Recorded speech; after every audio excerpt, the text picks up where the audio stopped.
الحمد لله ذي العز والجود والكبرياء، والصلاة والسلام على سيد الرسل وخاتم الأنبياء.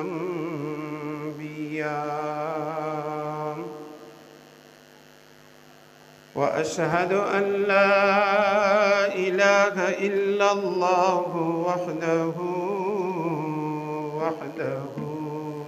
لا شريك له،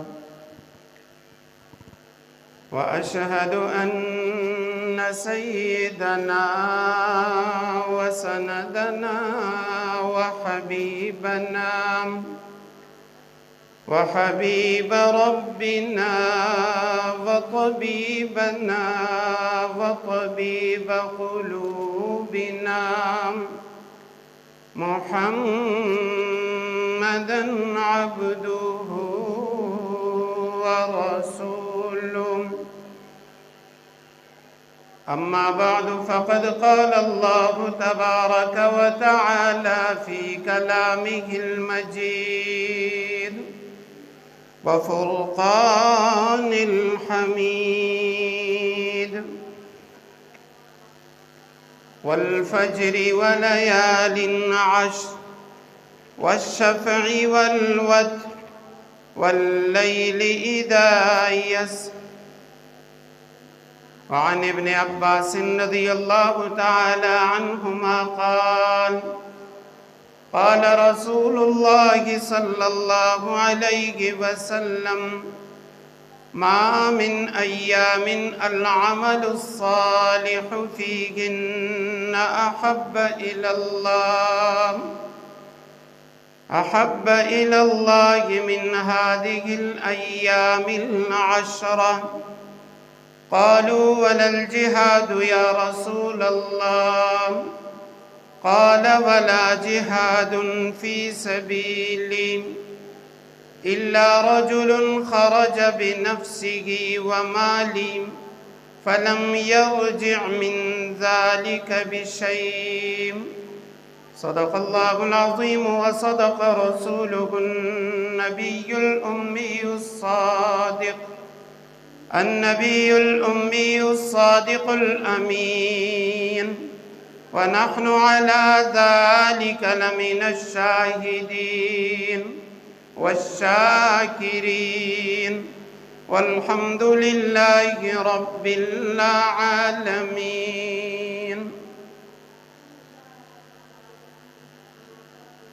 كبر ونخوة جهل غفلت حقد کینہ بدزنیم. کبر و نخوت جہل و غفلت حقد و کینہ بدزنیم. کذب و بدعہدی ریا بغض و غیبت دشمنیم. کون سی بیماری ہے یا رب جو نہیں مجھ میں ہوئی؟ عافنی من کل داء واقض عنی حاجتی. ان لی قلبا سقیما انت شاف للعلیل. ان اللہ وملائکتہ یصلون علی النبی یا ایہا الذین آمنوا صلوا علیہ وسلموا تسلیما. اللهم صل على سيدنا محمد النبي الأمي وأزواجه أمهات المؤمنين وذريته وأهل بيته كما صليت على آل إبراهيم إنك حميد مجيد. اللهم صل على محمد النبي الأمي وعلى آله وأصحابه وبارك وسلم. انتہائی واجب الاحترام قابل صد تکریم قابل صد احترام میرے بھائیوں دوستوں اور بزرگوں، مرکزی جامع مسجد کے قرب و جوار میں گھروں میں سننے والی عفیفہ طیبہ ماؤں اور بہنوں، ذی قعدہ کا آخری جمعہ ہے اور آئندہ جمعہ عشرہ ذی الحج کا بڑی عید والے مہینے کا پہلا جمعہ ہوگا۔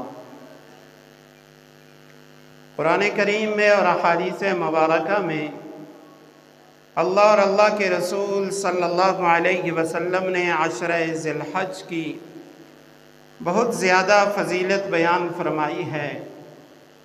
عشرہ ذی الحج کے خاص اعمال بھی امت کو عطا کیے ہیں، اور عشرہ ذی الحج اس کی اہمیت، اس کی فضیلت، اس کا بھی تذکرہ فرمایا۔ اس میں نیک اعمال کرنے، صدقہ دینے، قربانی کرنے، روزہ رکھنے، اللہ کا ذکر کرنے کے فضائل بیان فرمائے ہیں۔ قرآن کریم سورہ فجر میں اللہ سبحانہ و تعالیٰ نے اس کے بالکل آغاز میں 5 قسمیں اٹھائی ہیں۔ پہلے بھی یہ بات میں عرض کر چکا ہوں، قسم کوئی شخص اس لیے اٹھاتا ہے تاکہ مخاطب اس کی بات پہ یقین کر لے، مخاطب سمجھ جائے یہ بندہ جھوٹا نہیں ہے، یہ جھوٹ نہیں بول رہا بلکہ سچ بول رہا ہے۔ اور عموماً انسانوں میں یہ ہوتا ہے کہ کسی انسان کو آپ جھوٹا یا سچا کہہ سکتے ہیں، اس لیے انسان وہ اپنی بات کے اندر پختگی لانے کے لیے قسمیں اٹھاتا ہے۔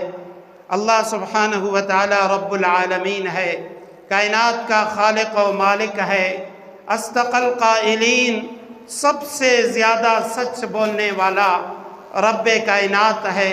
اللہ سبحانہ و تعالیٰ کو قسم اٹھانے کی ضرورت نہیں ہے۔ اللہ سبحانہ و تعالیٰ بغیر قسم کے بھی کوئی بات کہہ دے تو ساری انسانیت کے لیے اسے سچا سمجھنا، اس پہ ایمان لانا ضروری ہے۔ لیکن اس کے باوجود اللہ سبحانہ و تعالیٰ قسم کیوں اٹھاتے ہیں؟ صرف یہاں نہیں، سورہ ضحیٰ کے آغاز میں دیکھیں، اپنے محبوب صلی اللہ علیہ وسلم کے چہرے کی قسم اٹھائی، آپ علیہ السلام کے پیارے زلفوں کی قسم اٹھائی۔ ایک اور مقام پہ سورج کی قسم، چاند کی قسم، دن کی قسم، رات کی قسم، نبی کریم صلی اللہ علیہ وسلم کی عمر مبارک کی قسم۔ تو یہ تمام قسمیں، بلکہ مکہ اور مدینہ کی قسمیں بھی موجود ہیں۔ یہ اللہ آپ نے کیوں اٹھائیں؟ حضرات علماء کرام نے لکھا، اللہ سبحانہ و تعالی جب کسی چیز کی قسم اٹھاتے ہیں، اس کا مطلب یہ نہیں ہوتا کہ اللہ سبحانہ و تعالیٰ کی یہ بات سچی ہے، باقی باتیں العیاذ باللہ جھوٹی ہیں۔ نہیں، بلکہ اللہ سبحانہ و تعالیٰ کسی چیز کی عظمت کو، اس کی اہمیت کو، اس کی رفعت اور بلندی کو بیان کرنے کے لیے اس کی قسم اٹھاتے ہیں۔ اپنے محبوب صلی اللہ علیہ وسلم کے چہرے کی قسم اٹھائی۔ وجہ کیا؟ وجہ یہ ہے کہ اے میرے محبوب، حضرت آدم سے لے کے قیامت کی صبح تک ایسا چہرہ نہ میں نے کبھی بنایا ہے اور نہ میں دوبارہ بناؤں گا۔ تمام کائنات میں اللہ سبحانہ و تعالیٰ کی مخلوق میں سب سے خوبصورت، سب سے پیارا، سب سے حسین و جمیل میرے محبوب آپ کا چہرہ ہے۔ اسی لیے میں نے قرآن میں کہا والضحیٰ۔ کائنات میں تمام انسانیت، تمام مخلوقات میں، فرشتوں، انسان، جنات میں سے سب سے زیادہ حسین و جمیل زلفیں آپ کی ہیں۔ اسی لیے میں نے قرآن میں قسم اٹھائی واللیل اذا سجا، میرے محبوب مجھے تمہارے ان کالی زلفوں کی قسم، سیاہ زلفوں کی قسم۔ اے اللہ تو نے مکہ کی قسم اٹھائی، اس لیے کہ مکہ یہ تو ام القریٰ ہے، تمام جتنی بھی بستیاں ہیں، تمام بستیوں کی ماں، سب سے زیادہ عظمت والا مقام وہ مکہ ہے۔ اس لیے میں نے قسم اٹھائی۔ حجر بیت اللہ کی قسم اس لیے ہے کہ یہ کعبۃ اللہ اللہ کا گھر ہے، کائنات میں ایسا دوسرا کوئی گھر موجود نہیں ہے۔ تو ہر وہ چیز جو اللہ سبحانہ و تعالیٰ کی نگاہ میں سب سے زیادہ عظمت والی، سب سے زیادہ حرمت والی، سب سے زیادہ اہمیت والی ہوتی ہے، اسی لیے اللہ اس کی قسم اٹھا لیتی ہے۔ اب سورہ فجر میں اللہ سبحانہ و تعالیٰ نے جو 5 قسمیں اٹھائیں، پہلی قسم اٹھائی والفجر، مجھے فجر کی قسم، ولیال عشر، مجھے 10 راتوں کی قسم، والشفع، مجھے جفت کی قسم، والوتر، مجھے تاک کی قسم، واللیل، اور مجھے رات کی قسم، اذا یسر، جب وہ رات چلے۔ اے اللہ، آپ نے صبح کی قسم، فجر کی قسم اٹھائی، 10 راتوں کی قسم اٹھائی، تاک اور جفت کی قسم اٹھائی، چلنے والی رات کی قسم اٹھائی۔ اے اللہ، اس سے مراد کیا ہے؟ اللہ سبحانہ و تعالیٰ کے فرامین، اس کی مراد یا تو قرآن خود واضح کر دیتا ہے، یا اللہ کے محبوب صلی اللہ علیہ وسلم اسے واضح کر دیتے ہیں، یا اللہ کے محبوب کے شاگرد جناب اصحابہ کرام رضوان اللہ تعالی علیہم اس کی تشریح فرماتے ہیں۔ اس موقع پر بھی ہم نے رجوع کیا حضرات صحابہ کرام رضوان اللہ علیہم اجمعین کی طرف، تو حضرات صحابہ کرام رضوان اللہ علیہم اجمعین میں سے حضرت عبداللہ ابن عباس رضی اللہ تعالی عنہما، ان کے شاگرد ہیں امام مجاہد، امام عکرمہ، یہ تینوں حضرات فرماتے ہیں والفجر سے مراد یوم النحر، یعنی 10 ذی الحجہ، بڑی عید کی صبح مراد ہے، اور اللہ سبحانہ و تعالیٰ نے عید الاضحیٰ کی صبح کی قسم اٹھائی ہے کہ کائنات کے سال کے تمام دنوں میں سے سب سے عظمت والی جو صبح ہے وہ عید الاضحیٰ کی صبح ہے۔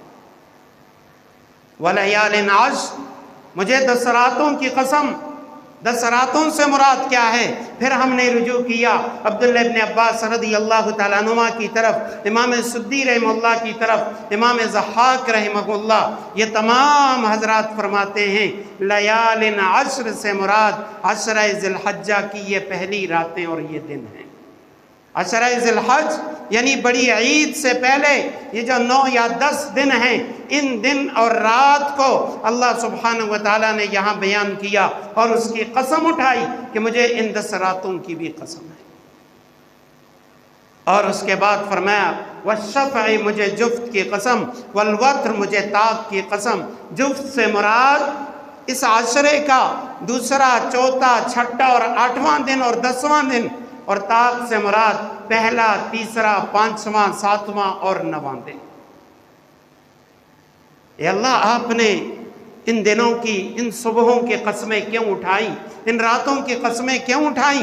حضرت عبداللہ ابن عباس رضی اللہ تعالیٰ عنہما کی روایت ہے، معارف القرآن میں، تفسیر مظہری میں، دیگر تفاسیر کے اندر موجود ہے۔ اللہ سبحانہ و تعالیٰ کے پاس سیدنا موسیٰ علیہ السلام تشریف لے کے جاتے ہیں، اور کیوں لے کے جا رہے ہیں؟ مصر سے باہر نکل گئے، فرعون اور اس کی فوج غرق ہو گئی۔ اب موسیٰ علیہ السلام اور اس کی قوم جیسے ہی آگے نکل گئے، اس دریا سے، ان بحیرہ مراد سے، وہ جو کھارے پانی کے چشمے تھے جہاں فرعون ڈوبا تھا، اس سے باہر نکل گئے۔ ایک قوم کے لوگ ہیں، وہ لگے ہوئے اپنے بتوں کی عبادت کر رہے ہیں، اور لوگ بتوں کے آگے جھک رہے ہیں، ان کے آگے سجدہ کر رہے ہیں۔ حضرت موسیٰ علیہ السلام کے قوم میں سے کچھ لوگ کہنے لگے یا موسیٰ اجعل لنا الہا کما لہم آلہہ، اے موسیٰ، ہمارے لیے بھی اسی طرح معبود بنا دینا جیسے ان لوگوں کا معبود ہے، یہ بت ہے اور یہ بت کی عبادت کر رہے ہیں، ہم بھی یہ چاہتے ہیں کہ اس طرح کی عبادت کریں۔ حضرت موسیٰ علیہ السلام نے کہا آپ بڑے جاہل لوگ ہیں، آپ بڑے ناقدرے ہیں، اللہ کی نعمتوں کے ناشکری کرنے والے ہیں۔ اللہ سبحانہ و تعالیٰ کی ذات تمہارے پاس موجود ہے، تمہیں اللہ کے سوا کسی کی عبادت کرنے کی یعنی ہمت نہیں ہونی چاہیے۔ ہاں یہ بات ضرور ہے تمہارے پاس احکامات نہیں، میں کوہ طور پہ جا کے اپنے رب سے ملاقات کر کے وہاں سے تمہارے لیے کچھ زندگی گزارنے کے اصول لے آتا ہوں۔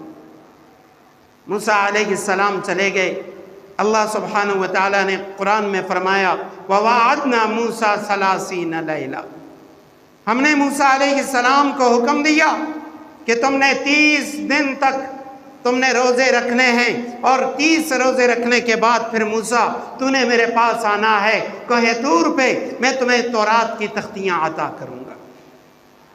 30 دن پورے ہو گئے۔ 30 دنوں کے بعد عشرہ ذی الحج شروع ہونے والا تھا، اللہ سبحانہ و تعالیٰ نے سیدنا موسیٰ علیہ السلام سے فرمایا موسیٰ یہ ایسا عظیم عشرہ ہے، لہٰذا ایسا کر وَأَتْمَمْنَاهَا بِعَشْرٍ 10 روزے مزید رکھ کے 10 ذی الحجہ بڑی عید والے دن میرے پاس آ جانا اور پھر میں تمہیں تورات کی تختیاں عطا کروں گا۔ موسیٰ علیہ السلام نے 10 روزے اور رکھ کے پھر اللہ سبحانہ و تعالیٰ کے پاس آئے اور اللہ سبحانہ و تعالیٰ نے انہیں لکھی ہوئی تورات عطا فرما دی۔ وَالْفَجْرِ وَلَيَالٍ عَشْرٍ وَالشَّفْعِ وَالْوَتْرِ وَاللَّيْلِ إِذَا يَسْرِ، فرمایا مجھے عید الاضحیٰ کی فجر کی قسم، صبح کی قسم اور رات کی قسم جب رات چلنا شروع کر دیتی ہے۔ علماء کرام نے لکھا وَلَيَالٍ عَشْرٍ، یہاں مراد عشرہ ذی الحج کی 10 راتیں، اور پھر آگے فرمایا وَاللَّيْلِ إِذَا يَسْرِ، ان 10 راتوں میں سے خاص طور پہ اللہ سبحانہ و تعالیٰ نے یوم عرفہ کی رات کی قسم اٹھائی، 9 ذی الحجہ اس کی رات کی قسم اٹھائی، اور وہ کیوں اٹھائی؟ فرمایا یہ عرفہ کی رات ایسی عظیم رات ہے، عرفہ کی رات ایسی عظیم رات کہ اللہ سبحانہ و تعالیٰ نے چونکہ وقوف عرفہ حج کا بڑا اور اہم رکن ہے، تو اگر خدا نخواستہ کسی سے 9 ذی الحجہ کو وقوف عرفہ رہ جائے، علماء نے لکھا وہ 9 ذی الحجہ گزرنے کے بعد جو یوم عرفہ یعنی 9 ذی الحجہ سے پہلے کی جو رات ہے، تو اس رات میں بھی اگر وہ قیام کر لیتا ہے تو اس کا جو حج ہے وہ ادا ہو جائے گا۔ کس رات کو اللہ سبحانہ و تعالیٰ نے 9 ذی الحجہ کی رات اس دن کے ساتھ اگلے اور پچھلے 2 دنوں کی رات بنا دیا، اور پھر عرفہ کے بارے میں آپ صلی اللہ علیہ وسلم نے خاص طور پہ فرما دیا کہ جب حاجی عرفات کے میدان میں جاتے ہیں اللہ سبحانہ و تعالیٰ ان پہ فخر فرماتے ہیں، اور اللہ سبحانہ و تعالیٰ فرشتوں سے پوچھتے ہیں میرے یہ بندے کیوں آئے؟ اے اللہ خالصتاً تیری رضا کے لیے۔ اللہ سبحانہ و تعالیٰ فرماتے ہیں مجھے میرے عزت کی قسم، جلال کی قسم، میرے ان بندوں کے گناہ آسمان سے اترنے والے بارش کے قطروں کے برابر کیوں نہ ہو، میں نے بخش دیے۔ میرے ان بندوں کے گناہ زمین میں جتنے بھی ریت کے مٹی کے ذرات ہیں ان کے برابر کیوں نہ ہو، میں نے ان کے سارے گناہ بخش دیے۔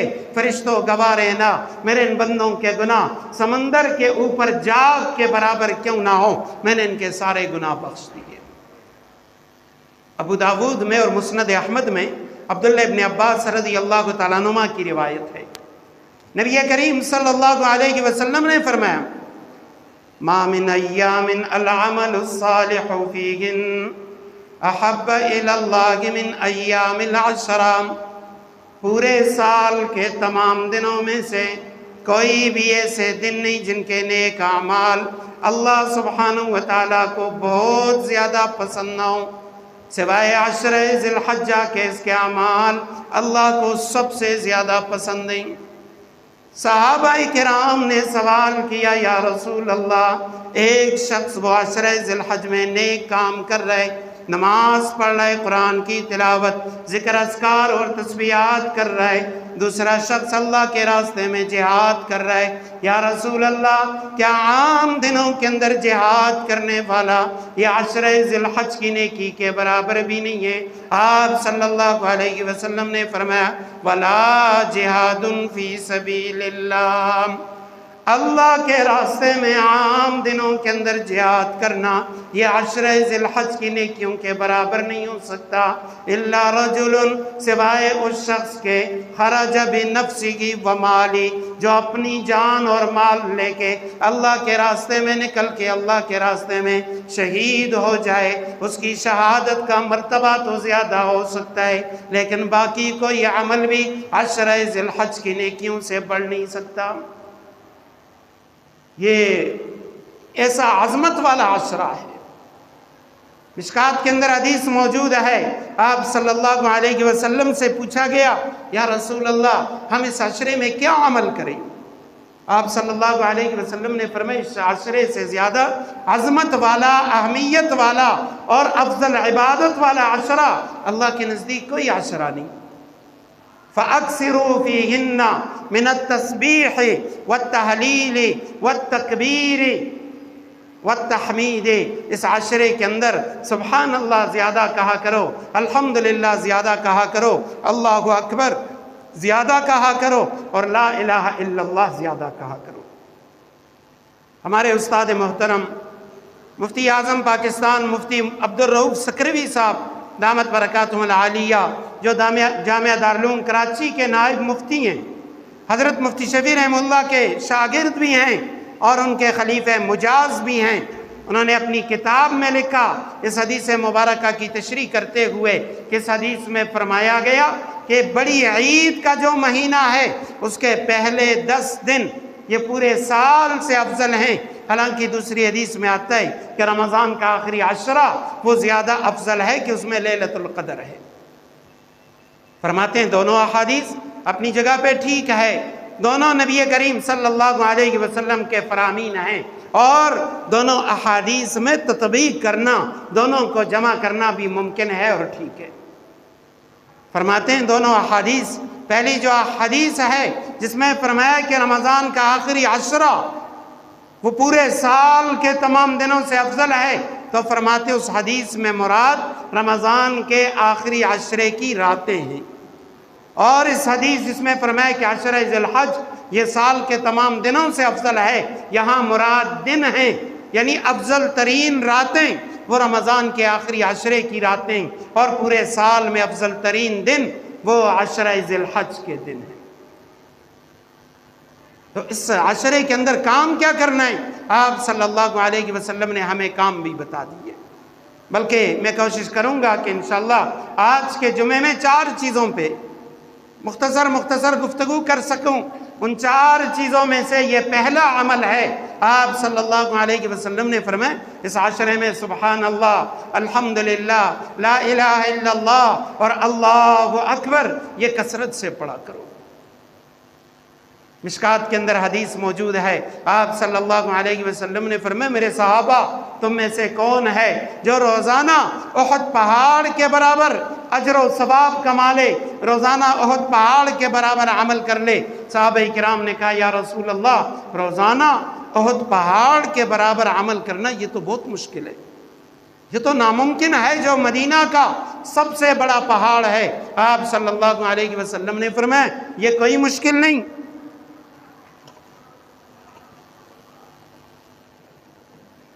فرمایا سبحان اللہ کا ثواب احد پہاڑ سے زیادہ ہے، الحمدللہ کا ثواب احد پہاڑ سے زیادہ ہے، اللہ اکبر کا ثواب احد پہاڑ سے زیادہ ہے، لا الہ الا اللہ پڑھنے کا ثواب یہ احد پہاڑ سے زیادہ ہے۔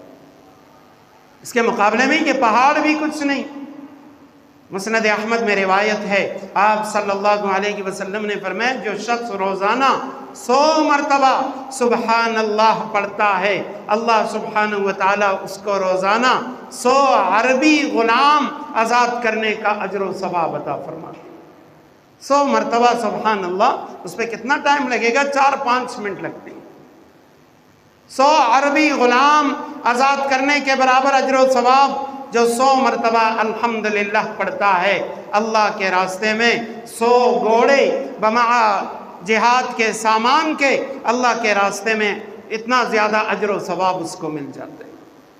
اور جو 100 مرتبہ اللہ اکبر پڑھتا ہے، فرمایا اس کو اللہ کے راستے میں 100 اونٹ ذبح کر کے اس کا گوشت تقسیم کرنے کے برابر اجر و ثواب ملتا ہے۔ اور لا الہ الا اللہ 100 مرتبہ پڑھنا، فرمایا یہ زمین و آسمان کے درمیان جو خلا ہے یہ ساری خلا کو پر کر دیتا ہے، ساری خلا اس کے اجر و ثواب سے بھر جاتی ہے۔ تو اس لیے عام دنوں میں بھی ہمیں اپنے معمولات کے اندر تیسرا کلمہ درود شریف استغفار یہ شامل کرنا چاہیے۔ تیسرا کلمہ ایک ایسے عجیب کلمہ ہے، اس میں دیکھیں یہ سارے کلمات موجود ہیں، نہ صرف یہ کلمات بلکہ اس کے علاوہ بھی سبحان اللہ، الحمدللہ، لا الہ الا اللہ، واللہ اکبر، ولا حول ولا قوت الا باللہ العلی العظیم۔ ترمذی کی روایت میں ہے، بلکہ اس سے پہلے یہ سناؤں، غزوہ خیبر کے موقع پہ حضرت سلمہ رضی اللہ تعالیٰ عنہ فرماتے ہیں، سلمہ ابن اکوع رضی اللہ تعالیٰ عنہ وہ فرماتے ہیں میں آپ صلی اللہ علیہ وسلم کا ردیف تھا، آپ کے پیچھے بیٹھا ہوا تھا اور میں زبان سے کچھ پڑھ رہا تھا، آپ صلی اللہ علیہ وسلم نے سن لیا کہ یہ لا حول ولا قوت الا باللہ پڑھ رہا ہے۔ آپ صلی اللہ علیہ وسلم نے فرمایا سلمہ کیا میں تمہیں جنت کے خزانوں میں سے خزانہ عطا کروں؟ ہاں یا رسول اللہ۔ فرمایا لا حول ولا قوت الا باللہ، یہ جنت کے خزانوں میں سے ایک خزانہ ہے۔ اور ترمذی کی روایت میں ہے کہ جو شخص لا حول ولا قوت الا باللہ یہ کثرت سے پڑھے گا، لا حول ولا قوت الا باللہ، یہ 100 بیماریوں کی شفا ہے۔ ان 100 بیماریوں میں سے ادنا ترین بیماری وہ وہم ہے، وہ وسوسہ ہے، وہ قسم کے خیالات دل و دماغ کے اندر آنا ہے۔ آج اکثر لوگ وہ کہہ دیتے ہیں کہ جی بس میں بہت پریشان ہوتا ہوں، مجھ میں گھبراہٹ طاری ہو جاتی ہے، قسم کے خیالات دل میں آتے ہیں، پریشان رہتا ہوں۔ نبی کریم صلی اللہ علیہ وسلم نے ہمیں اس کا نسخہ عطا فرما دیا، لا حول ولا قوت الا باللہ، یہ کثرت سے پڑھا کرو۔ تو یہ پہلا عمل ہے جو ہم نے عشرہ ذی الحج کے اندر کرنا ہے، سبحان اللہ الحمدللہ لا الہ الا اللہ اور اللہ اکبر، یا سبحان اللہ الحمدللہ اللہ اکبر لا الہ الا اللہ۔ دوسرا عمل کیا ہے؟ دوسرا عمل نبی کریم صلی اللہ علیہ وسلم نے بتایا، فرمایا عشرہ ذی الحج کے اندر روزوں کی کثرت کیا کرو، ان دنوں میں روزے رکھا کرو۔ ہر دن کا روزہ 1 سال کے روزوں کے برابر ہے، اور ہر رات کی عبادت لیلۃ القدر میں عبادت کرنے کے برابر ہے۔ یہ جب عشرہ ذی الحج شروع ہوگا، یعنی ہو سکتا ہے 17 کو اگر چاند نکل آیا تو 18 کو یکم ذی الحج ہوگی، تو 18 سے ذی الحجہ شروع ہو جائے گا۔ اب وہاں سے لے کے 9 ذی الحجہ تک یہ روزے رکھنا، یہ بھی اس عشرے کی افضل ترین عبادت ہے۔ اور ان میں خاص طور پہ پھر پیر کے دن روزہ رکھنا، جمعرات کے دن روزہ رکھنا، یا اسی طرح آگے جا کے یوم عرفہ ہے، اور آپ صلی اللہ علیہ وسلم نے فرمایا عرفہ کا روزہ احتسب علی اللہ ان یکفر السنۃ التی قبل والسنۃ التی بعد، ایک یوم عرفہ پہ مجھے اللہ سبحانہ وتعالیٰ سے قوی امید ہے کہ اللہ سبحانہ وتعالیٰ اس دن روزہ رکھنے والے کے 1 سال گزشتہ اور 1 سال آنے کے گناہ معاف کر دے گا۔ ایک دن کے روزے پہ 2 سالوں کے گناہ معاف ہوتے ہیں۔ یہ ہو گیا دوسرا عمل۔ اور تیسرا عمل کیا ہے؟ گھروں میں بھی ترغیب دیں خواتین کو، اپنے بچوں کو جو سمجھدار ہیں، تھوڑے بڑے بچے ہیں روزہ رکھ سکتے ہیں، ان کو بھی ترغیب دیں۔ اور آج کل تو عموماً اسکولوں سے بھی اکثر جمعہ، ہفتہ، اتوار 3 دن کی چھٹیاں ہوتی ہیں، تو ان چھٹیوں میں ان کو ترغیب دیں کہ بھئی گھر پہ ہیں روزہ رکھ لیں، ذکر اذکار تسبیحات انہیں سکھائیں، ان دنوں میں زیادہ سے زیادہ تسبیحات کریں۔ اور تیسرا عمل یہ ہے، حضرت ام سلمہ رضی اللہ تعالیٰ عنہ روایت کرتی ہیں، نبی کریم صلی اللہ علیہ وسلم نے فرمایا اذا دخل العشر، جب ذی الحجہ کا مہینہ آ جائے اور تم میں سے کوئی شخص وہ قربانی کا ارادہ کرتا ہو، اس کی نیت قربانی کی ہو، نفل قربانی ہے یا واجب قربانی ہے، اس پہ اسے چاہیے فلا یمس من شعرہ ولا من اظفارہ شیئا، تو اپنے ناخنوں اور بالوں کو نہ کاٹے۔ یہ ایک مستحب عمل ہے۔ چاہیے یہ کہ عشرہ ذی الحج آنے سے پہلے ہم اپنے بال وغیرہ وہ کاٹ لیں، بال ٹھیک کر لیں، ناخن وغیرہ کاٹ لیں۔ تو جب عشرہ ذی الحج شروع ہو گیا، اب وہاں سے لے کے قربانی کرنے تک ہم نے اپنے بالوں کو، اپنے ناخنوں کو نہیں کاٹنا۔ اور وجہ کیا ہے؟ بہت ساری ایسی عبادات ہوتی ہیں جو لوگ عقل کے غلام ہوتے ہیں، عقل کے گھوڑے دوڑانے والے، یہ باتیں ان کی سمجھ میں نہیں آتی۔ شریعت نام اللہ سبحانہ وتعالیٰ کی تابعداری، اللہ کا حکم ماننا اور اللہ کے حبیب صلی اللہ علیہ وسلم کے حکم ماننے میں۔ شریعت میں کبھی عقل نہ دوڑائیں۔ میں نے گزشتہ جمعہ قربانی کے حوالے سے عرض کر دیا تھا کہ بھئی لوگ کہہ دیتے ہیں کہ قربانی کے بجائے آپ یہ پیسے صدقہ کر لیں، غریبوں میں بانٹ دیں، بیماروں کو دے دیں، یتیموں کو دے دیں۔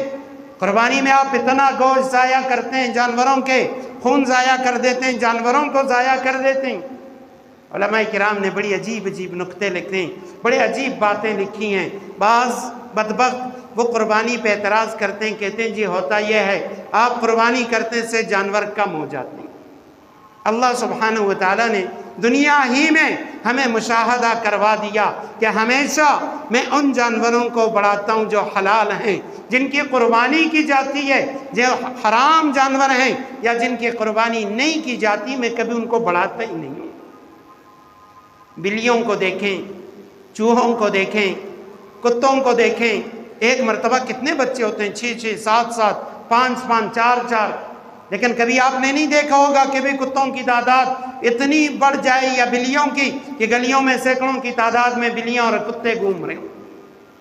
اس کے مقابلے میں جانور ہیں، بکری ہے 1 یا 2 بچے، گائے بھینس 1 بچہ، اونٹ 1 بچہ، لیکن اس کے باوجود آج تک کبھی ایسا نہیں ہوا کہ بھی قربانی کے جانور کم ہو گئے۔ وہاں حرمین میں لاکھوں کی تعداد میں 30 40 لاکھ کا مجمع ہوتا ہے، ہر شخص وہ قربانی کرتا ہے۔ الحمدللہ آج تک کبھی اللہ سبحانہ و تعالیٰ نے اس میں کمی پیدا نہ فرمائی۔ ہندوستان میں گائے ذبح کرنے پر پابندی ہے، ہونا تو یہ چاہیے تھا، وہاں اتنی گائے ہوتی کہ پورا ہندوستان بھرا ہوتا، لیکن وہاں آپ کو گائے یعنی بہت کم ملیں گی، اس کے مقابلے میں باقی جانور زیادہ ملیں گے۔ وجہ کیا ہے کہ وہاں گائے کے قربانی پر پابندی ہے، آپ گائے کو ذبح نہیں کر سکتے۔ تو اس پر بھی لوگ کہہ دیتے ہیں کہ جی یہ ناخن کاٹنا اور ناخن نہ کاٹنا، بال نہ کاٹنا، بھئی اس کی وجہ کیا ہے؟ وجہ یہ ہے کہ جب کوئی حاجی وہ حج پہ جا رہا ہے، اس نے احرام کی 2 چادریں پہن لی، اب اللہ کا حکم تو یہ ہے ان اللہ جمیل یحب الجمال، اللہ فرماتے ہیں میں خوبصورت ہوں، میں پاک ہوں، میں خوبصورتی اور پاکی کو پسند کرتا ہوں، میرے محبوب ہمیشہ وہ پاک رہے اور مجھے بھی اپنے بندوں میں پاک بندے پسند ہیں۔ آپ علیہ السلام کی سنت ہے غسل کرنا، ہر وقت باوضو رہنا، چہرے کو صاف رکھنا، صبح و شام یعنی سونے سے اٹھنے کے بعد اور سونے کے لیے مسواک کرنا، نماز کے لیے مسواک کرنا، خوشبو لگانا، لیکن اس سب کے باوجود جب حاجی احرام باندھتا ہے اب اللہ کا حکم یہ ہے نہ تو نے خوشبو لگانی ہے، نہ تو نے اپنے بالوں کو کاٹنا ہے، نہ تو نے صابن استعمال کرنا ہے، نہ اور اس طرح کی خوشبودار چیزیں استعمال کرنی ہیں۔ اب حاجی تو چلے گئے، اللہ کے گھر کا طواف کر رہے ہیں، صفا اور مروہ کے درمیان سعی کر رہے ہیں، عرفات کے میدان میں پڑے ہوئے ہیں، اللہ سبحانہ و تعالیٰ ان پہ رشک کر رہے ہیں۔ لیکن کچھ ایسے بندے بھی ہوتے ہیں جو کہہ دیتے ہیں اللہ کاش آپ مجھے بھی توفیق دیتے، میرے پاس مال ہوتا آج میں بھی حج کرتا، میرے پاس صحت ہوتی میں بھی حج کے لیے جاتا۔ بعض خواتین ہوتی ایک کہتی ہیں اللہ اگر ہمارا کوئی محرم ہوتا ہمارے ساتھ وہ بھی ہمارے ساتھ چلا جاتا اور حج ادا کرتا، ہم محروم ہو گئے پیسہ نہ ہونے کی وجہ سے، محروم ہو گئے صحت نہ ہونے کی وجہ سے، محروم ہو گئے کسی اور مجبوری کی وجہ سے۔ نبی کریم صلی اللہ علیہ وسلم نے ہمیں ایسا عمل بتا دیا، فرمایا جیسے وہاں حاجی وہ بال نہیں کاٹ رہے، ناخن نہیں کاٹ رہے، تم بھی عشرہ ذی الحج میں بال اور ناخنوں کو چھوڑ کے تصور کیا کرو اے اللہ تو نے قربانی کا حکم دیا، میرے بس میں تھا میں نے کر لیا، اے اللہ اگر میرے بس میں ہوتا میں آج وہاں عرفات میں ہوتا، مزدلفہ اور منی میں ہوتا۔ اللہ کے حبیب صلی اللہ علیہ وسلم کے بقول علماء نے لکھا کہ اللہ سبحانہ و تعالیٰ نے یہ عمل اس لیے دیا کہ جیسی رحمتیں وہاں حجاج پہ برستی ہیں اسی طرح اللہ کی رحمتیں تمہارے اوپر بھی برسنا شروع ہو جاتی ہیں۔ حضرت خواجہ مجذوب رحمہ اللہ جو حضرت تھانوی رحمہ اللہ، عزیز الحسن مجذوب رحمہ اللہ حضرت تھانوی رحمہ اللہ کے خلیفہ تھے، ان کے مرید تھے، ان کا بڑا پیارا شعر ہے، فرمایا کرتے تھے کہ کم از کم انسان نبی کریم صلی اللہ علیہ وسلم کے ساتھ کسی نیک بندے کے ساتھ مشابہت اختیار کر لے، اور خود فرمایا کرتے تھے تیرے محبوب کی یا رب شباہت لے کے آیا ہوں، حقیقت اس کو تو کر دے میں صورت لے کے آیا ہوں۔ یا اللہ میرے پاس حقیقت تو نہیں ہے لیکن میں نے حاجیوں جیسی شباہت اختیار کر لی ہے، اے اللہ تو قادر ہے مجھے وہاں بھی پہنچا سکتا ہے، اور تو اس پہ بھی قادر ہے جو اجر و ثواب ان کو وہاں عطا کرے گا وہ اجر و ثواب مجھے گھر کے اندر عطا کر سکتا ہے۔ تو یہ تیسرا عمل ہوگا۔ پہلا عمل کیا تھا؟ عشرہ ذی الحج میں پہلا عمل ہم نے کیا کرنا ہے؟ تسبیحات کی کثرت، تسبیحات کی، سبحان اللہ، الحمدللہ، اللہ اکبر، لا الہ الا اللہ، کس کا اجر و ثواب ویسے تو ہے گی، لیکن عشرہ ذی الحج میں بہت زیادہ ہو جاتا ہے۔ دوسرا عمل عشرہ ذی الحج کے اندر روزے رکھنا، خاص طور پہ یوم عرفہ کا روزہ۔ اور تیسرا عمل جو لوگ قربانی کر رہے ہیں، بلکہ بعض علماء تو یہاں تک لکھتے ہیں جو قربانی نہیں کر سکتے وہ بھی حاجیوں کے ساتھ، قربانی کرنے والوں کے ساتھ مشابہت کے طور پہ اپنے ناخن اور بال نہ کاٹیں، کہ اللہ جیسے آپ ان کو اجر دے رہے ہیں ہمیں بھی اجر دے دیں۔ لیکن ایک مسئلہ یاد رکھیں، یہ عمل مستحب ہے، یہ کوئی واجب یا فرض یا سنت نہیں ہے ناخن اور بال نہ کاٹنا۔ وہ شخص، مرد یا خاتون، کہ جس نے بال اور ناخن نہیں کاٹے اور 40 دن اس کے پورے ہو گئے، اب اگر عشرہ ذی الحج بھی ہے تو اس پر واجب ہے کہ وہ اپنی صفائی کرے، بال اور ناخن کاٹ لے۔ یہ ان لوگوں کے لیے کہ جنہوں نے عشرہ ذی الحج سے بال کاٹے ہوں اور ابھی تک ان پہ 40 دن نہ گزرے ہوں۔ چوتھا اور آخری جو عمل ہے وہ عشرہ ذی الحج کے اندر قربانی والا عمل ہے۔ قربانی کے بارے میں گزشتہ جمعہ اتنی بات میں نے عرض کی تھی کہ قربانی کس پر واجب ہے۔ سب سے پہلے مسلمان پر واجب ہے، کافر پر واجب نہیں ہے۔ دوسرے نمبر پہ میں نے بتایا تھا بالغ پر ہے، نابالغ پر نہیں ہے۔ نابالغ کے پاس اگر لاکھوں کروڑوں روپے بھی ہے اس پہ قربانی نہیں ہے۔ تیسری بات، تیسری شرط، عقل مند پر قربانی ہے، کوئی مجنون دیوانہ ہے، مالدار ہے، اس پر قربانی واجب نہیں ہے۔ اور چوتھی شرط وہ یہ ہے کہ مقیم ہو، مسافر کے اوپر قربانی نہیں ہے۔ حج کے حوالے سے بھی میں نے مسئلہ عرض کر دیا کہ جو حاجی عید کے دن سے 15 دن پہلے وہاں پہنچے مکہ میں تو وہ جیسے ہی حج کی قربانی کریں گے اسی طرح یہ جو دوسری قربانی ہے وہ بھی کریں گے۔ اور جو حاجی 15 دن سے کم وہاں پہ رہے مکہ میں ان پر قربانی یہاں والی واجب نہیں ہے، صرف وہاں پہ جو دم شکر ہوتا ہے وہ دم شکر ادا کریں گے۔ جو پانچویں اور آخری شرط وہ ہے مالک نصاب ہونا، نصاب کے برابر مال کا ہونا۔ نصاب کیا ہے؟ نصاب کے اندر 5 چیزیں آتی ہیں۔ پہلی چیز سونا، 7.5 تولے کسی کے پاس ہے قربانی واجب ہے، وگرنہ واجب نہیں ہے۔ اگر اور کچھ بھی نہیں، صرف سونا ہے۔ عموماً گھروں میں خواتین کے پاس سونا ہوتا ہے، تو یہ جو خواتین کے پاس سونا ہوتا ہے اس کی 2 صورتیں ہوتی ہیں، یا تو خاتون کی ملکیت میں ہے، اس کے مہر میں ہے، یا شوہر نے گفٹ دے دیا بھئی تمہارا ہے اور میں یعنی اس حوالے سے یہ میرا نہیں ہے، میں نہ تم سے پوچھ سکتا ہوں، تم جو بھی کرتی ہو یہ تمہارا سونا ہے۔ ایسی صورت میں وہ خاتون اس کی مالک ہے۔ خاتون کے پاس 7.5 تولے سونے کے علاوہ اور کچھ بھی نہیں ہے، اس پہ قربانی واجب ہے۔ 7.5 تولے سے سونا کم ہے، اس کے پاس پیسے نہیں ہیں اور کوئی چیز چاندی وغیرہ نہیں ہے، گھر میں ضرورت سے زائد زیادہ سامان وہ بھی نہیں ہے، تو اس خاتون پہ قربانی واجب نہیں ہے۔ اگرچہ شوہر کے پاس پیسے موجود ہیں، مثلا بعض اوقات یوں ہوتا ہے ایک خاتون کے پاس 3 یا 4 تولے سونا ہے اور شوہر کے پاس 1 لاکھ روپیہ گھر میں پڑا ہوا ہے۔ اب یہ روپیہ شوہر کا ہے اور سونا بیوی کا ہے، ان دونوں کو نہیں ملایا جائے گا کیونکہ یہ ملکیتیں الگ ہیں، شوہر کی الگ اور بیوی کی الگ ہے۔ اگر بیوی کے پاس سونے کے ساتھ پیسے ہیں قربانی واجب، یا بیوی کے پاس 3 تولے 4 تولے سونا ہے اور شوہر نے دیا ہوا ہے لیکن اسے کہا کہ صرف تمہارے استعمال میں نے تمہیں استعمال کے لیے دیا ہے، مجھے ضرورت پڑی یا یہ میری چیز ہے، جب میں چاہوں گا آپ سے لے لوں گا۔ اب ایسی صورت میں اگر شوہر کے پاس کچھ رقم بھی ہے تو وہ سونا اور رقم ملا کے اب اس کے اوپر قربانی واجب ہوگی۔ تو 7.5 تولے سونا، اگر وہ نہیں ہے 52.5 تولے چاندی، وہ بھی نہیں ہے۔ تیسری چیز نقدی ہے، 52.5 تولے چاندی کی قیمت کے برابر کسی کے پاس اگر نقدی موجود ہے 4,30,000 روپیہ تقریباً، تو اس کے اوپر قربانی واجب ہے۔ اس سے کم، مثلا کسی کے پاس گھر میں 2 لاکھ روپیہ یا 1.5 لاکھ روپیہ ضرورت سے زائد پڑا ہوا ہے، اس پر قربانی واجب نہیں ہے کیونکہ یہ 52.5 تولے چاندی کی قیمت سے کم ہے۔ چوتھی چیز یہ ہے کہ بھئی کسی کے پاس یعنی مال تجارت ہے، وہ تجارت کر رہا ہے، اب یہ تجارتی مال اگر اس کے پاس 4.5 لاکھ یعنی 4,30,000 تک کا ہے قربانی واجب ہے، وگرنہ واجب نہیں ہے۔ اس کے ساتھ ساتھ علماء نے لکھا گھر میں ضرورت سے زائد چیزیں یعنی وہ چیزیں جو آپ کے استعمال میں نہیں آ رہی۔ کیا مطلب؟ گھر میں 2 گاڑیاں ہیں، ایک آپ نے ضرورت کے لیے رکھی ہے، گھر کی ضرورت، دوسری ویسے پڑی ہوئی ہے، اب اس کی قیمت لگا کے 4,30,000 سے زیادہ ہے تو قربانی واجب ہے۔ اسی طرح گھر میں اور ضرورت کی چیزیں بعض اوقات ہوتی ہیں، ایک شخص کے پاس مثلا ضرورت سے زائد گھر میں موبائل ہیں، ضرورت سے زائد لیپ ٹاپ پڑے ہوئے ہیں، اور کوئی چیزیں ہیں جو اس کی ضرورت میں نہیں آ رہی، ان کی قیمت لگا کے 4,30,000 تک پہنچ رہے ہیں، قربانی واجب ہے، وگرنہ قربانی واجب نہیں ہے۔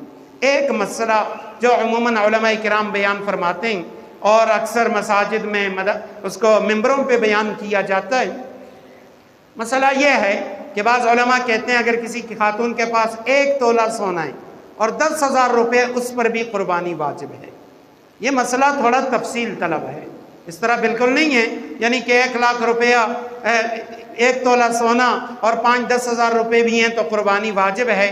اس میں علماء کرام کا تھوڑا سا اختلاف ہے، اور اگر کوئی ساتھی وہ سننا یا سمجھنا چاہتا ہے تو نماز کے بعد انشاءاللہ ہماری جو مجلس ہوگی اس میں وہ تفصیلاً میں واضح کر دوں گا کہ بھئی یہاں علماء کیا فرماتے ہیں۔ ہوتا بعض اوقات یہ ہے کہ بعض لوگ بڑے مالدار ہوتے ہیں، اللہ نے سب کچھ دیا ہوتا ہے، اس کے باوجود قربانی نہیں کرتے۔ ایسے لوگوں کے بارے میں نبی کریم صلی اللہ علیہ وسلم نے فرمایا، من وجد ساعة لأن يضحي فلم يضح فلا يقربن مصلانا۔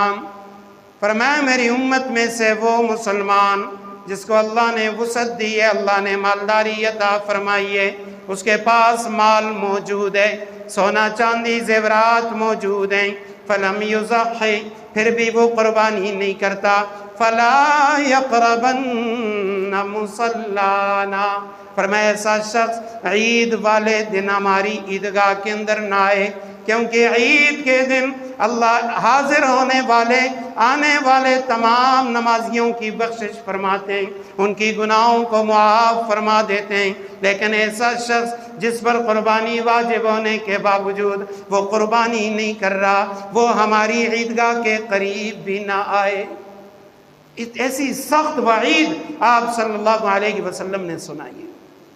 اور اس کے مقابلے میں دوسری طرف یہ بھی ہے، بعض لوگ ان پہ قربانی واجب نہیں ہوتی، وہ کیا کرتے ہیں، قرض لے کے قربانی کرتے ہیں۔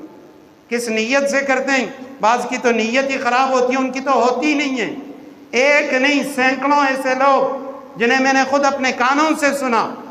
میں نے پوچھا بھئی آپ تو مقروض ہیں، لوگوں کے آپ کے اوپر لاکھوں روپے ہیں جو آپ ادا نہیں کرتے۔ یاد رکھیں یہ جو پرایا قرض ہوتا ہے، کسی کے پیسے آپ کے ذمے ہوتے ہیں، یہ کبھی معاف نہیں ہوتے، چاہے آپ حج کر لیں، آپ عمرے کر لیں، یہاں تک کہ حدیث میں آتا ہے اگر آپ اللہ کے راستے میں شہید بھی ہو جائیں تب بھی پرایا حق وہ معاف نہیں ہوتا۔ ہمارے یہاں کیا ہوتا ہے، لوگوں کے حق وہ ادا نہیں کرتے، تبلیغ پہ نکل گئے اور کہتے ہیں کہ جی میں دے دوں گا بعد میں، پھر وہ نہ صرف یہ کہ خود گناہگار ہوتے ہیں، تبلیغی جماعت کو بدنام کرتے ہیں۔ لوگ یہ نہیں کہتے وہ فلاں ایسا کر رہا ہے، کہتے ہیں جی یہ تبلیغی ایسے ہوتے ہیں۔ کوئی عالم لوگوں کے ساتھ دھوکہ کر رہے، فراڈ کر رہے، لوگ یہ نہیں کہتے بھئی فلاں ایسا ہے، بلکہ کہتے ہیں یہ سارے مولوی ایسے ہیں، سارے علماء ایسے ہیں۔ تو خدا را کبھی بھی علماء کو بدنام کرنے، دین والوں کو، داڑھی والوں کو، بعض داڑھی والے ہوتے ہیں لوگ ان پر اعتبار کر لیتے ہیں، ان سے سودا سلف لیتے ہیں کہ بھی اس کی داڑھی ہے، اور عموماً وہ فراڈ کر لیتا ہے، پھر لوگ کہتے ہیں جی داڑھیوں والوں سے سودا نہ کریں، یہ جو داڑھی والے ہوتے ہیں ان کی داڑھی یہ دھوکے کی ہوتی ہے۔ تو اس لیے ایسا شخص جس کے اوپر دوسرے کا حق موجود ہے وہ نہیں دیتا، قربانی کرتا ہے، علماء نے لکھا اس کی قربانی نہیں ہوتی، آپ پہ واجب نہیں ہے، آپ کیوں کر رہے ہیں؟ میرے پاس خود ایک شخص آیا، کہنے لگا کہ جی وہ جو فلاں بندہ ہے اس نے قربانی کی ہے، 5 سال ہو گئے میرے اس کے ذمہ قرض ہے، میں جب بھی جاتا ہوں یہ نہیں دیتا، کہتے ہیں میرے پاس نہیں ہے۔ میں نے اس سے کہا کہ بھئی آپ نے قربانی کیوں کی؟ آپ کے اوپر اتنا قرضہ ہے، آپ اپنا جو قرض ہے وہ ادا کر لیتے۔ وہ آگے سے کہنے لگا کہ جی میرا تو ارادہ نہیں تھا، اور میرے جو بھائی ہیں وہ قربانی کر رہے تھے کیونکہ وہ اچھے مالدار ہیں، ان کے بچے بھی اچھے ہیں، ماشاءاللہ کماتے ہیں، تو ہم ان کے ساتھ وہ عید سے 1 دن پہلے کہتے ہیں وہ قربانی لے کے آئے، تو میرے بچوں نے گھر میں جھگڑا کیا کہ ہمارے سارے چچا وہ قربانی کر رہے ہیں، ہم نہیں کریں گے، ہمارے لیے کتنی شرم کی بات ہوگی، لوگ کیا کہیں گے، یہ وہ۔ تو کہتے ہیں میں مجبوراً جا کے منڈی سے پھر میں نے جانور لے لیا اور میں نے قربانی کی۔ تو میں نے کہا اگر آپ نے اس نیت سے قربانی کی ہے جو آپ کہہ رہے ہیں کہ آپ کے بیٹے کہہ رہے ہیں کہ ہمارے چچا سارے قربانی کریں اور ہم نہ کریں، لوگ کیا کہیں گے، کتنی شرم کی بات ہے۔ فرمایا ٹھیک ہے، شرم سے تو آپ بچ گئے لیکن آپ کی قربانی نہیں ہوئی، کیونکہ خود اللہ نے فرمایا نہ مجھے گوشت کی ضرورت نہ مجھے خون کی ضرورت، مجھے تو تمہارے دلوں کے اندر جو تقوی ہے اس کی ضرورت ہے۔ اس لیے جو بھی شخص جس کو اللہ نے وسعت دی ہے، یا بعض ایسے بھی ہوتے ہیں ان پہ قربانی واجب نہیں ہوتی، نفلی کر دیں لیکن وسعت ہوتی ہے، اسے پتہ ہے اگر میں کسی سے قرض بھی لے لوں گا 30-40 ہزار روپیہ تو انشاءاللہ میں 2-3 مہینوں کے اندر ادا کر لوں گا۔ اگر ایسا شخص بھی کرنا چاہتا ہے بالکل کر سکتا ہے، اسے اجر بھی ملے گا، ثواب بھی ملے گا، اور اللہ سبحانہ و تعالی مال کے اندر برکتیں بھی عطا کرے گا، کیونکہ قربانی افضل ترین عبادت۔ اور یہاں تک علماء نے لکھا جس کو اللہ نے وسعت دی ہے اپنے بڑوں کے پیچھے جو دنیا سے رخصت ہو چکے ہیں ایصال ثواب کے لیے قربانی کیا کریں۔ باپ فوت ہو چکا ہے اس کا حصہ ڈال دیں کہ بھی ایک حصہ باپ کی طرف سے ہو گیا، ایک حصہ ماں کی طرف سے ہو گیا، تاکہ اس کا اجر و ثواب ان تک پہنچے۔ اور اسی طرح اگر اللہ سبحانہ و تعالیٰ نے وسعت عطا کی ہے، مالداری دی ہے، اور نبی کریم صلی اللہ علیہ وسلم کے ساتھ آپ کی محبت ہے تو نبی کریم صلی اللہ علیہ وسلم کا حصہ بھی ڈال دیں۔